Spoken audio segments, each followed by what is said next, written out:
Dokter Richard itu kebal hukum. Dia pernah bikin hoax. Tempat dia kerampokan. Heboh. Di demo. Sama satu kota. Huru-hara antara Dr. Richard Lee dan Dr. Detektif rupanya ikut membuat gerah Deddy Corbuzier. Menurut Deddy, ribut antara keduanya tak perlu diurus oleh warganet, terlebih Dr. Richard Lee yang dianggap kebal hukum. Hal ini disampaikan oleh Deddy Corbuzier melalui video di kanal YouTube miliknya.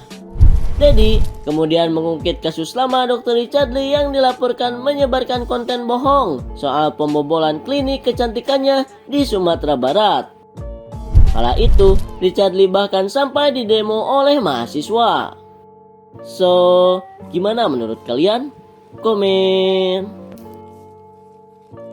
Kliniku kecurian ini adalah suatu hal yang tidak mengenakan banget. Bukan masalah angka, tapi musibah ini rentetannya bisa kemana-mana. Jadi kemarin salah satu kliniku itu kecurian, yaitu Athena Padang. Padahal belum buka sama sekali, jadi belum operasional. Baru mau operasional tanggal 1 Mei nanti. Dia pernah bikin hoax.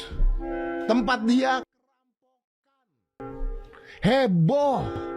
Di demo. Sama satu kota. Pernah. Keurus sampai sekarang?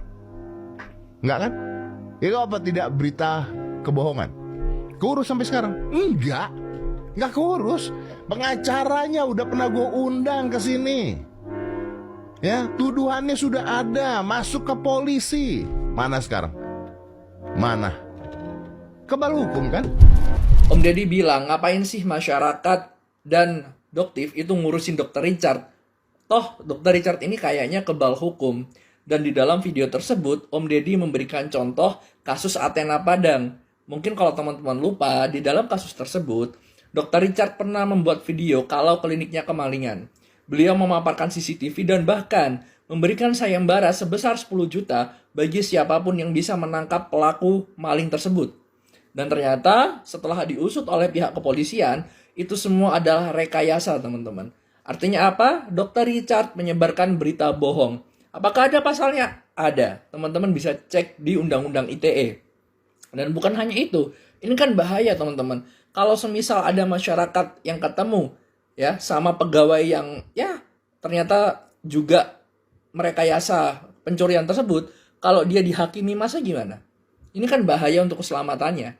Dan selain itu ya ternyata Dr. Richard sudah dilaporkan, tapi kok belum ada proses sampai sekarang. Dan ini ya menurut saya cukup aneh. Meskipun saya baca di artikel-artikel terbaru katanya diselesaikan secara kekeluargaan. Tapi ya menurut saya nggak tahu kenapa kalau sudah dilaporkan mas setidaknya tetap bisa diproses nggak sih teman-teman?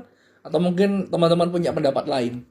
Tulis di kolom komentar ya. Terima kasih. Kata Om Deddy, Dr. Richard ini sepertinya kebal hukum. Masa sih Om? Udah follow belum? Follow dulu kali. Oke teman-teman, jadi Om Deddy itu baru bikin video ngebahas soal Doktif dan juga Dr. Richard. Coba kita lihat dulu potongan videonya. Konteksnya adalah, ngapain ributin Dr. Richard? Ngapain kalian dan Doktif ngeributin Dr. Richard tuh mau ngapain? Udah jelas menurut gua, sepertinya Dr. Richard ini kebal hukum. Kebal hukum. Dr. Richard itu kebal hukum. Kalian ente masih ngomongin tentang overclaim, oke? Ente masih ngomongin tentang jual kemahalan. Ente masih ngomongin tentang jadi bohong ke masyarakat. Dia pernah bikin hoax. Tempat dia kerampokan. Heboh. Di demo. Sama satu kota. Pernah. Keurus sampai sekarang? Enggak kan? Itu apa tidak berita kebohongan? Keurus sampai sekarang? Enggak keurus.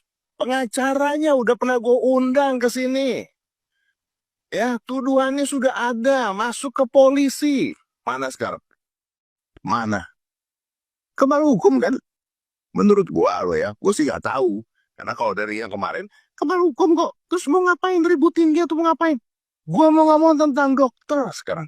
Oke, jadi di konteksnya video ini Om Deddy itu bilang, menurut Om Deddy, Dr. Richard ini kayaknya kebal hukum gitu loh. Kenapa bisa begitu? Karena memang katanya dia tuh pernah bikin video opening buat kliniknya dia. yang ada di Padang ya, itu dengan video prank akhirnya berujung dilaporkan, di demo sama warga di Padang gitu loh. Tapi sampai hari ini itu nggak ada kabarnya berita itu atau kasus itu gitu loh. Kalau itu bukan kebal hukum, itu apa namanya menurut Om Deddy ini ya? Tapi menurut gue juga, ya juga sih, kasus itu kenapa kayak hilang gitu aja ya? Padahal waktu itu rame banget gitu loh. Bahkan kata Om Deddy, dia udah ngundang pengacaranya, menyatakan kalau tuduhannya sudah masuk juga. Tapi ya gitu, ya hilang gitu aja gitu loh. Oke, buat kalian yang punya update berita soal kasus video pranknya Dr. Richard di Padang itu, coba deh kalian tulis di komen. Deddy Corbuzier murka dengan perseteruan Dr. Richard dan Dr. Detektif. Dokter kok flexing? Berita viral kali ini datang dari Deddy Corbuzier, guys. Perseteruan antara Dr. Richard Lee dan Dr. Detektif ini tuh sepertinya sudah sangat amburadul gitu ya, guys. Sampai-sampai Deddy Corbuzier ini tuh merasa murka nih dengan perseteruan ini gitu. Deddy Corbuzier ini tuh merasa kalau perseteruan antara Dr. Richard dan Dr. Detektif ini tuh sangat merugikan profesi dokter gitu ya, guys. Apalagi ini tuh melibatkan dokter-dokter di seluruh Indonesia kan. Jadi kan nama dokter ini tuh sangat tercoreng gitu. Dengan sangat murka dan gamblang gitu ya guys, Deddy Corbuzier ini juga sangat murka dengan dokter-dokter yang suka flexing gitu loh, flexing kekayaan ya di sini ya guys. Misalnya kayak pamer rumah mewah, pamer perhiasan, pamer barang-barang branded, pamer mobil dan lain-lain gitu. Menurut Deddy Corbuzier, dokter itu tidak seharusnya seperti itu gitu loh. Dokter ini tuh tugasnya untuk mengobati masyarakat gitu loh, mengabdi dengan masyarakat, bukan flexing sana sini gitu loh guys. Apalagi dokter-dokter yang suka flexing ini gitu ya guys, dinilai ini tuh sangat menipu masyarakat dengan produk jualannya, seperti overclaim, over promosi, over marketing gitu ya guys. Bahkan yang baru-baru ini gitu ya guys, stem cell yang dimana stem cell itu tuh bukan dalam kandungan skincare apapun ataupun body lotion gitu ya guys. Stem cell ini tuh hanya bisa dilakukan di rumah sakit gitulah istilahnya ya guys. Tapi kok ini dimasukin ke dalam kandungan skincare, kan otaknya di mana gitu. Kemarahan Deddy Corbuzier ini tuh bukan tanpa alasan gitu ya guys, karena menurut Deddy Corbuzier sudah banyak sekali dokter-dokter yang beneran jadi dokter gitu ya guys, yang beneran mengabdi ke masyarakat ini tuh curhat kepada Deddy Corbuzier gitu loh. Kenapa ini profesi dokter kok malah jadi kayak jelek banget nih di mata masyarakat gitu loh guys. Apalagi ditambah dengan perseteruan antara Dr. Richard dan Dr. Detektif yang tidak ada habisnya gitu. Deddy Corbuzier ini juga mengingatkan kepada masyarakat gitu ya guys, untuk tidak menjadi SDM rendah gitu loh. Dengan percaya aja nih apa kata dokter gitu loh. Kalau misalnya mau membeli sesuatu ya harus dicek dulu kandungannya itu tuh fungsinya apa. Jadi jangan kayak FOMO, cuman lihat marketingnya yang ini gitu, atau marketing yang overclaim itu terus beli gitu loh. Kalian ini atau kita-kita ini tuh disarankan oleh Deddy Corbuzier ini untuk kayak ngecek nih kandungannya itu beneran gak sih gitu loh, dan kandungannya tuh untuk apa aja gitu loh guys, sehingga tidak terjadi kayak kita tuh bisa ditipu nih oleh oknum-oknum orang yang kayak gini gitu loh guys. Misalnya kayak kemarin ada whey tomato extract lah, glutathione lah, ada stem cell lah, ada apa, itu tuh harus dicek dulu ini beneran gak sih bisa dimasukin ke skincare, atau efeknya tuh apa gitu loh guys. Nah gimana nih menurut kamu, lanjut di kolom komentar. Jangan lupa follow, komen, misalkan aku bakal upload video terbaru khusus untuk kamu. Thank you guys, next video, bye. Enggak, stem cell murah 1,5 juta dijual 15 juta, untungnya ada berapa juta tuh. Sebutannya mini stem cell, tai kucing mini stem cell. Tapi beneran loh, ini cuma terjadi di negara Konoha. Ada produk namanya mini stem cell. Dan stem cell tersebut bisa kalian masukkan ke dalam infus whitening. Jadi kalian tuh bisa double kill lah. Bisa suntik putih, kalau putih itu bisa lebih menarik, bisa lebih dapat pekerjaan, ya. Nggak ada skill pun, kalau kalian putih, kalian pasti diterima. Dan kemudian kalau kalian pengen lebih sehat, kalian bisa tambah yang namanya mini stem cell tersebut. Soalnya stem cell asli katanya mahal, jadi ada produk yang namanya mini stem cell tersebut. Nah, pertanyaan gue, infus whitening itu kan isinya glutathione dosis tinggi ya, rata-rata yang diinfuskan kepada pasien. Emang boleh ya prosedur memasukkan stem cell itu bersamaan dengan glutathione? Nah, jadinya apa itu? Jadi sel albino atau jadi apa itu? Nah, gue juga baru ngeh lagi. Coba dokter-dokter estetik yang berkompeten, coba kalian komen atau coba dari segi kalian seperti apa. Karena beneran loh, ini cuma ada di negara Konoha. Kalian bisa stem cell kemudian memasukkan stem cell tersebut ke dalam infus whitening. Ini cuma ada di negara Konoha. Keren Konoha, negara yang sungguh maju keilmuannya. Dokter tuh punya sumpah. Apa sumpahnya? Memperkaya diri. Apa sumpahnya? Jualan terbesar di TikTok. Apa sumpahnya?